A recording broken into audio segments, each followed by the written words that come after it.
محمد. Makanya kalau kita ingin bahagia, ingin selamat dunia dan akhirat, kita harus mendapatkan ridho dari kedua orang tua kita, terutama ridho dari ibu kita.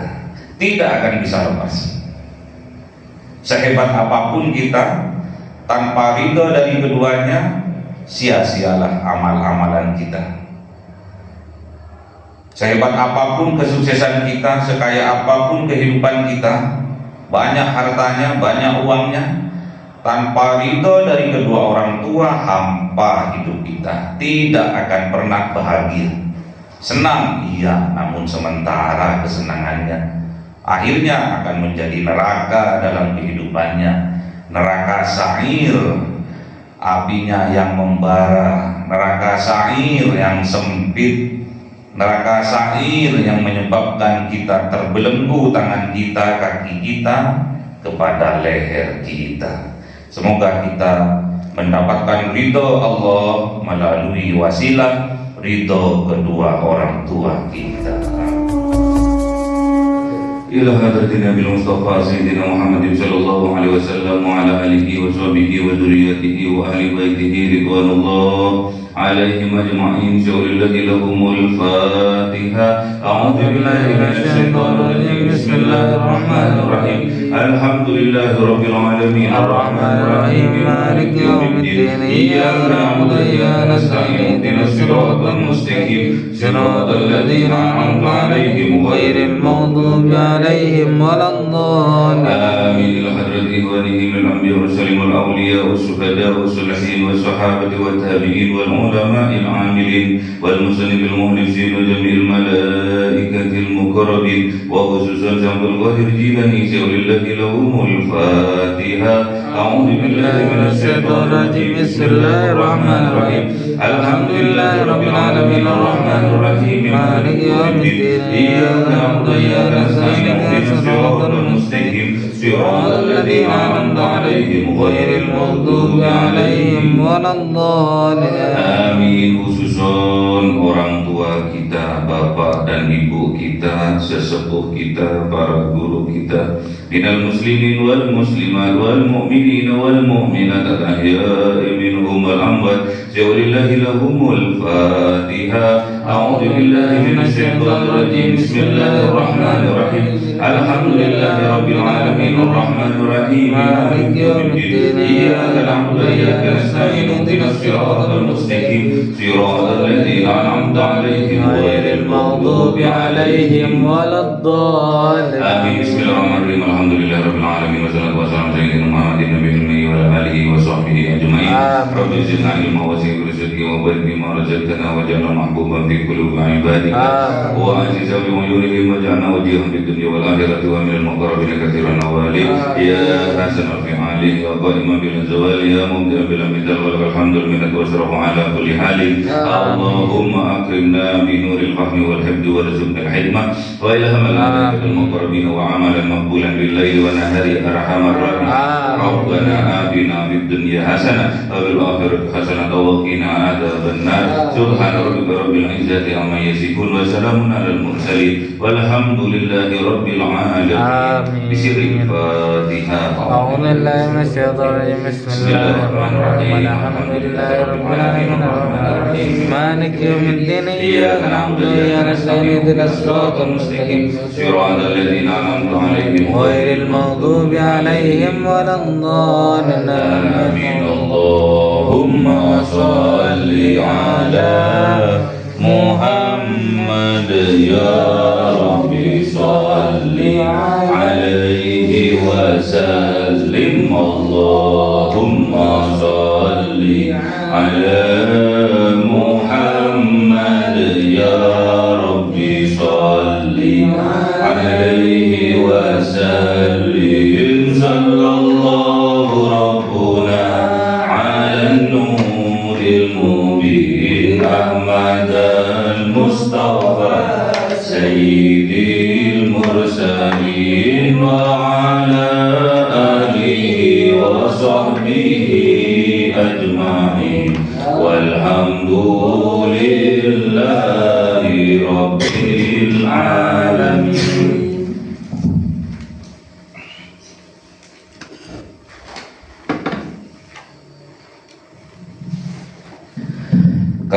قديم لا يمل سماعه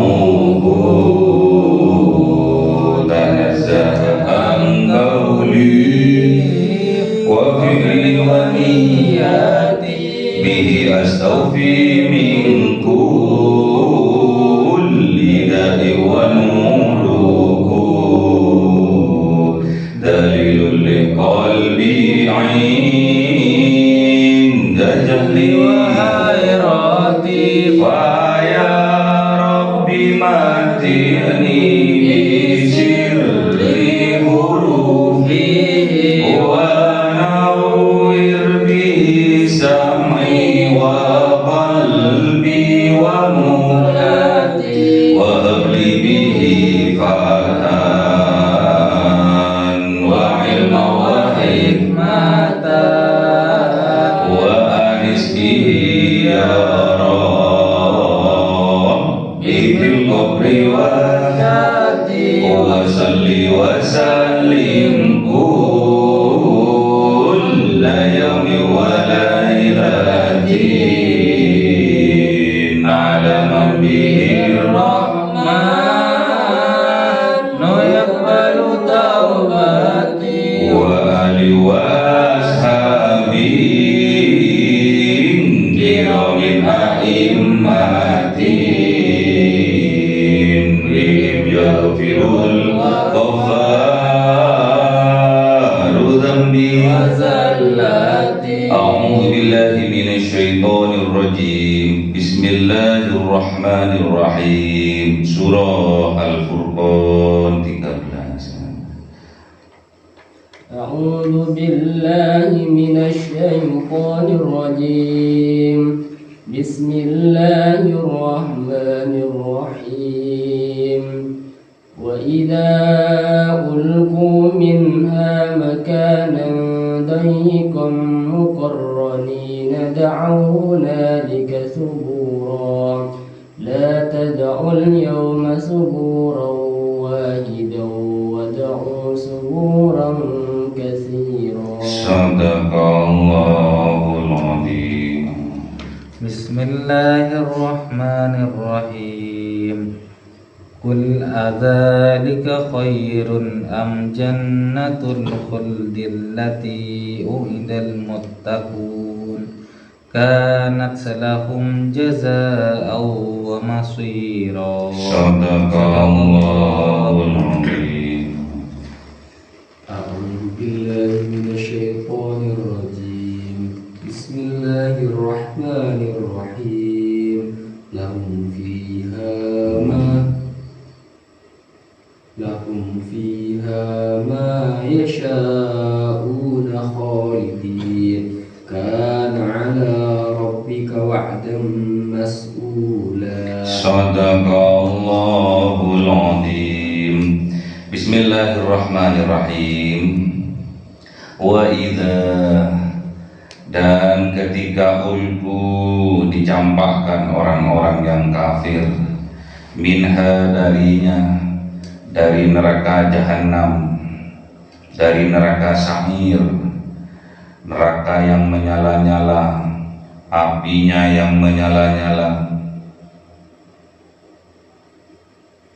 Makanan, yaitu sebuah tempat, doyikon yang sempit. Jadi neraka itu sempit. Jadi orang yang kafir, orang yang musyrik, besok di yaumil kiamah akan dicampakkan oleh Allah, oleh para malaikat ke dalam neraka sa'ir. Neraka sa'ir ini makanan doyikon, tempatnya sempit. Dalam keadaan apa? Muqarronina, dalam keadaan terbelenggu tangannya ke lehernya. Da'au hunalika thubura, kemudian apa yang mereka lakukan? Da'au, berdoa mereka, bermohon mereka, berharap mereka. Hunalika, atas tempat itu, di tempat itu, di neraka sa'ir itu, suburo, ketiadaan, kebinasaan.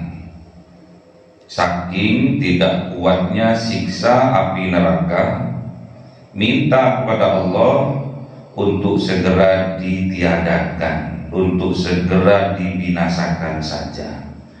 Itulah kesalahan kita mengartikan bahwa tatkala orang-orang yang kafir, orang-orang yang berputus asa dari rahmat Allah mengakhiri hidupnya di atas dunia karena tidak kuat dengan beban kehidupannya, kemudian dia mengakhiri hidupnya alias bunuh diri. Karena tidak kuat, akhirnya membinasakan dirinya, membunuh dirinya, dengan harapan setelah mereka membunuh dirinya atau alias bunuh diri, permasalahan selesai. Jawabannya tidak.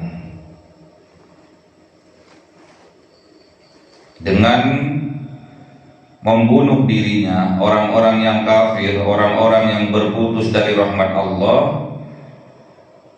dengan harapan mereka membinasakan dirinya, permasalahannya selesai. Tidak. Justru mereka terjerumus kepada penderitaan yang panjang. Makanya neraka itu lambang kehidupan kita. Kalau yang kita rasakan selama ini menderita, sengsara, tandanya kita berada di dalam neraka. Nerakanya sempit, doyikon, sempit nerakanya, sesak dadanya, seolah-olah tiada orang yang lebih menderita daripada dirinya. Itulah lambang neraka. Orang yang berputus asa dari rahmat Allah akan merasakan kesempitan hatinya, akan merasakan kesempitan dadanya. Dadanya sempit, dadanya sesak, dadanya penuh dengan penderitaan dan kesengsaraan. Itu tanda-tandanya orang yang berputus asa dari rahmat Allah, sudut pandangnya sempit. Sedangkan kita orang yang beriman dituntut oleh Allah untuk selalu berlapang dada, selalu nerima apa yang menjadi takdirnya. Takdir yang sudah berlalu tidak dapat dirubahnya. Namun takdir yang masih akan terjadi itu berada di dalam genggaman tangan kita. Makanya terus berjuang dan berjuang. Perjuangan butuh pengorbanan. Oleh sebab itu jangan ada kata putus asa dalam rumus kehidupan kita. Jangan sampai ada kata putus asa dalam kamus kehidupan kita. Karena orang yang berputus asa dari rahmat Allah hanyalah orang-orang yang kafir, orang yang menutup hatinya dari petunjuk-petunjuk Allah, orang yang menutup hatinya dari nikmat-nikmatnya Allah, akhirnya kufur nikmat.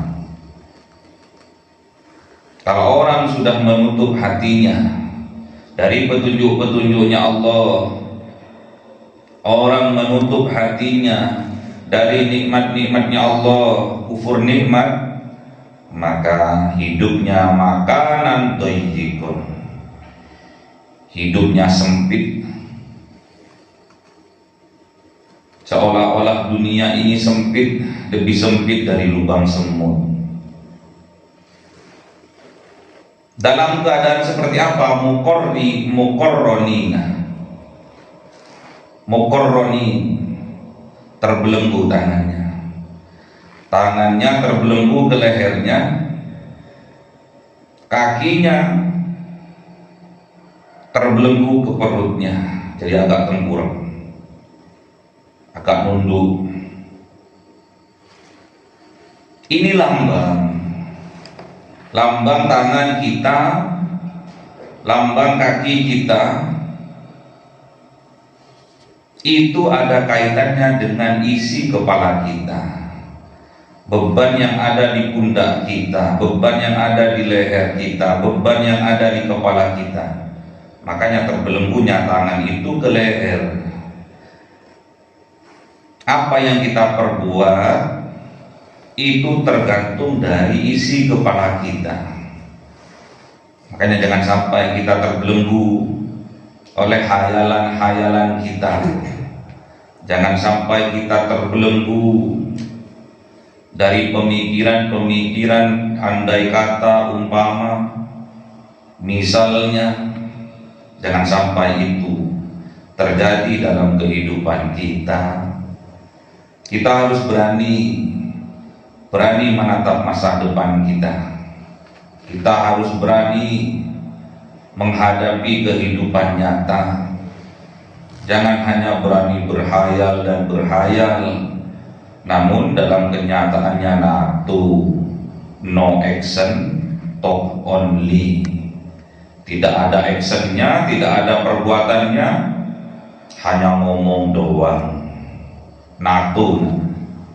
Orang NATO ini akan dibenci oleh Allah. Orang yang hanya pandai ngomong, orang yang hanya pandai bicara, namun kenyataannya dia tidak bisa berbuat apa-apa, sangat dibenci oleh Allah. Kabura maqtan indallah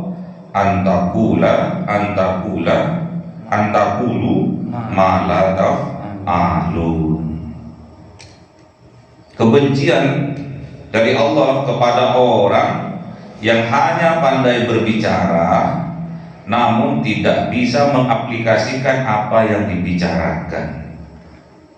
Yang tahu hati fuadnya, yang tahu hati nuraninya sendiri. Inilah yang menyebabkan terbelenggunya tangan-tangan kita di leher kita. Makanya hati-hati dengan pemikiran kita. Apa yang kita pikirkan itu akan menjadi takdir kita. Afkaruka aqdaruka. Pikiranmu adalah takdirmu. Makanya berfikirlah yang baik-baik, husnudzon kepada Allah. Jangan sampai kita suudzon kepada Allah. Berfikirlah yang besar agar kita menjadi orang yang besar. Berfikirlah sukses, berfikirlah kesuksesan agar kita menjadi orang yang sukses. Berfikirlah yang kuat agar kita menjadi orang yang kuat. Afkaruka aqdaruka. Pikiranmu adalah takdirmu. Makanya hati-hati dengan pikiran kita. Kalau sampai pikiran kita sempit, sempitlah kehidupan kita. Kalau pikiran kita lapang, lapanglah kehidupan kita. Makanya terus berjuang. Berjuang harus berkorban. Bangun tengah malam, bermunajat kepada Allah. Tiada lain, satu-satunya jalan hanya kita lebih kenal, lebih dekat kepada Allah.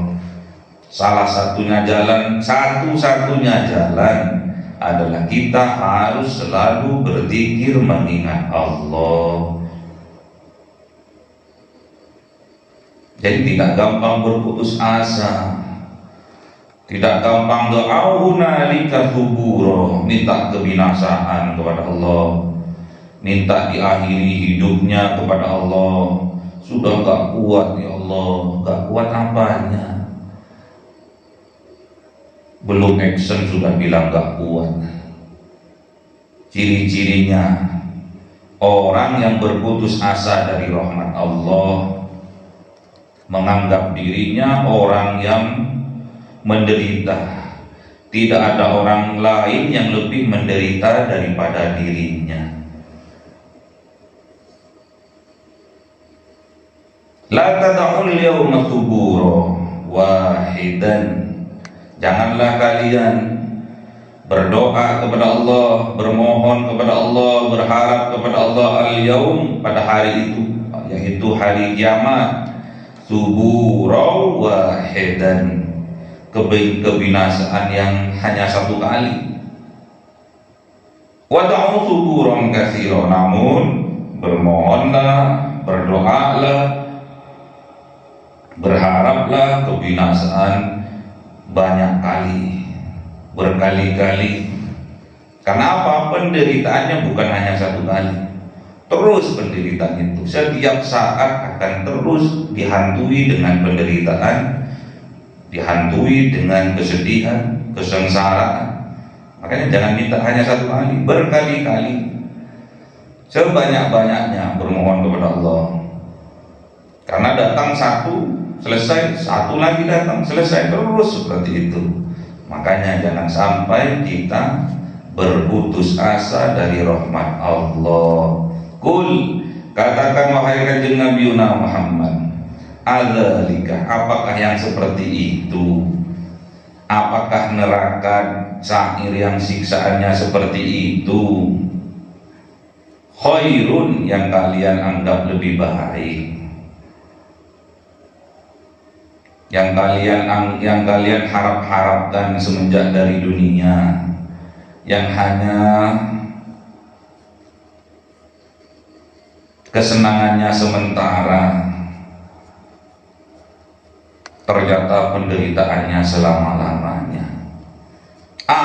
Atau jannatul khuldil lati wu'idal muttaqun, atau surga yang kekal,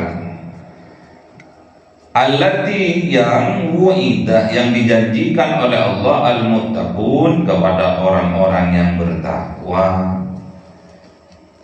Makanya momen kali ini momen Ramadan, tujuan kita diperintahkan oleh Allah untuk puasa di bulan Ramadan agar kita mendapatkan mahkota takwa dari Allah. Oleh sebab itu, wasari'u ila maghfiratin min rabbikum wa jannatun arduhas samawati wal ard uiddat lil muttaqin. Jadi bersegera kita, mumpung bulannya bulan maghfirah, mumpung bulannya rahmah, mumpung bulannya itqum minan nar, bersegera kita untuk mendapatkan maghfirah dari Allah. Setelah kita mendapatkan maghfirah dari Allah, kemudian kita mendapatkan rahmat dari Allah, kita akan dimasukkan ke dalam surganya Allah yang luasnya seluas langit dan bumi. Uiddat lil muttaqin, itulah yang dijanjikan oleh Allah kepada orang-orang yang bertakwa. Karena lahum jazaan, ada surga itu lahum bagi mereka orang-orang yang bertakwa, jazaan, balasan bagi mereka. Itulah balasannya Allah bagi orang-orang yang bertakwa, bagi orang-orang yang mendapatkan mahkota takwa dari Allah, akan dimasukkan oleh Allah kepada surga yang luasnya seluas langit dan bumi, wa masiro, dan tempat kembali. Karena kita awalnya dulu dari surga dan akan kembali ke surga. Lahum fiha ma yasha'una khalidin, bagi mereka hak mereka, milik mereka, fiha, di dalam surga, ma yasha'una, apa-apa yang mereka kehendaki ada, apa-apa yang mereka inginkan ada, apa-apa yang mereka harapkan ada semua. khalidin, dan kekal mereka di dalamnya. Apa yang kita inginkan, apa yang kita harapkan, apa yang kita hayalkan ada di dalam surga. Makanya surga itu lambang kebahagiaan, lambang keselamatan, lambang kedamaian. Itulah surga. Apa yang menjadi kehendak kita, keinginan kita, semuanya ada di dalam surga. Makanya surgakan dirimu, surgakan keluargamu, karena disitulah kebahagiaan yang sebenarnya. Karena ada mereka ala rabbika, terhadap Tuhan mereka, wa'dam mas'ula, janjinya Allah harus diperjuangkan, harus dimohonkan, harus disualkan, harus dipertanyakan, harus dikejar. Jangan biarkan kita tidak mendapatkan ridho dari Allah. Kita hakikatnya sudah mendapatkan ridho dari Allah, namun kadang kita yang tidak ridho terhadap takdir-takdirnya Allah. Bayangkan Kanjeng Nabi semenjak kecil sudah yatim, umur 6 tahun yatim piatu. Kanjeng Nabi itu tidak punya orang tua. Memang dibentuk demikian oleh Allah agar jiwanya, mentalnya kuat.